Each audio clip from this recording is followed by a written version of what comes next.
Hello, it's me at Homestead Reptile, and with me today is Mr. Odd Thomas. Now, he has a bit of an interesting story. So, about 7-ish months, maybe a little longer, I went to the Cleveland Reptile Expo, just picking up food, some wood, not really looking for anything in particular. And I spot on this table this person who was selling a ton of ball pythons, a few crested geckos, and he didn't breed these geckos. He doesn't know. He didn't have lineage on them. It was just he had like maybe 6 geckos out, and they were being sold for a really cheap price. I think they were either $25 or $35. I don't quite remember, but it was much cheaper than you'd see a crested gecko go for, even a really not attractive one. So I picked him up. So what attracted me to him, he was a very bold tigress. Like, these stripes were jet black. They went up his dorsal. He's just a very nice looking animal. And as you can see now, he really doesn't have that. So as he's aged, that pattern is gone away. The pinning has increased, and it's also spread across his back. And we can see if we'll see his little tail. There we go. So you can see that tail. It starts out dark here to white, and then he has the Y.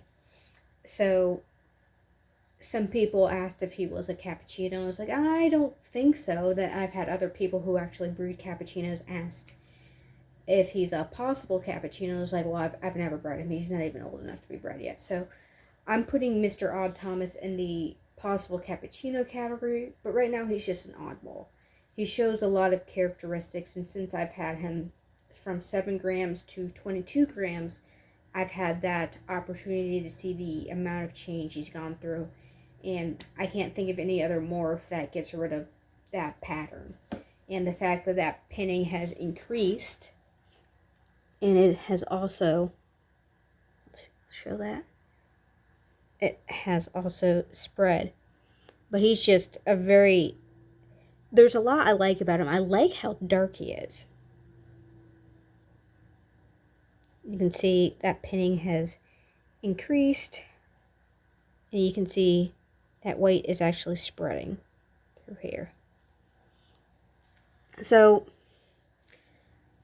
he's in the potential category. Alright, let's let you sit here. He's also a pretty good boy. He will sit and pose somewhere for a very long time.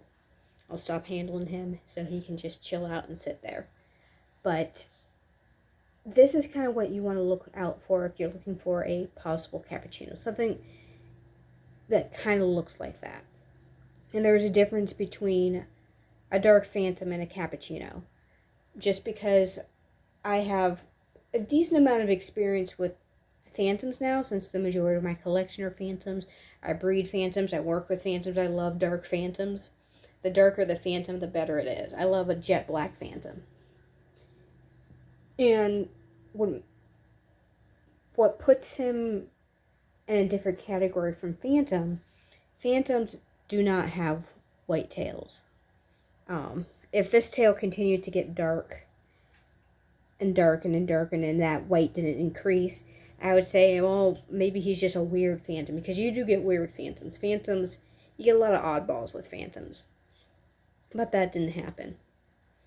So he's just a possible until he's proven out, and that's going to take about another year for him to grow out. He's almost a year now, so a year and 6 months until he's 2.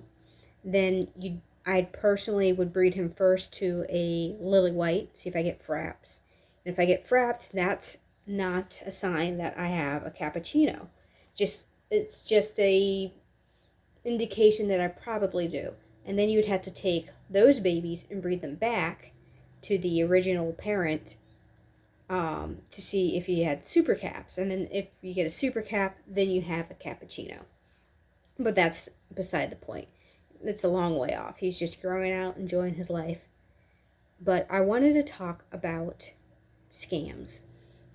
So there's a lot of scamming going on right now in the crested gecko world, especially with cappuccinos. Just because a lot of people, let's be fair, a lot of people found, and it has been proven out, that there are some cappuccinos floating around in certain pet stores and all over the place. This gene's been around a lot longer than people thought. It just wasn't a very noticeable gene. I mean, it's a brown gecko. So this gene's been floating around. People are picking them up from pet stores.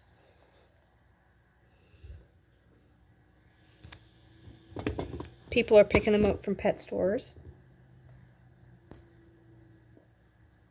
Can I get some more light on you? That's a little too much light. Oh well. Wanted to try to brighten it up a bit.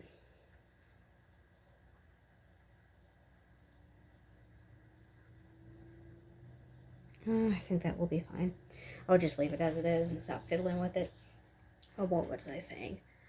Cappuccinos have been around the market a lot longer than a lot of people have thought. There's a lot of people that will purchase an animal like this and they don't know the lineage. Or I've seen people that will just grab any dark phantom and try to pass it off as a cappuccino and sell it to you for a cappuccino price. Just be careful. Always ask for lineage. Most people are very honest. It's like, well, this is a possible cappuccino. And then you'll pay the possible cappuccino price. And a possible cappuccino, what I've seen them go for on more market, what people have paid for them, can be anywhere from $1,000 to $700. That's just what it is. That's what it is. But cappuccinos are interesting. I think the future is bright, even with all the stuff that's come out with the supers. I'm hoping that will be figured out and smarter people will figure that out if it is a true genetic abnormality with the gene or if it was just bad breeding practices, the gene pool's not wide enough. It could be a lot of things. But that will be it for the day.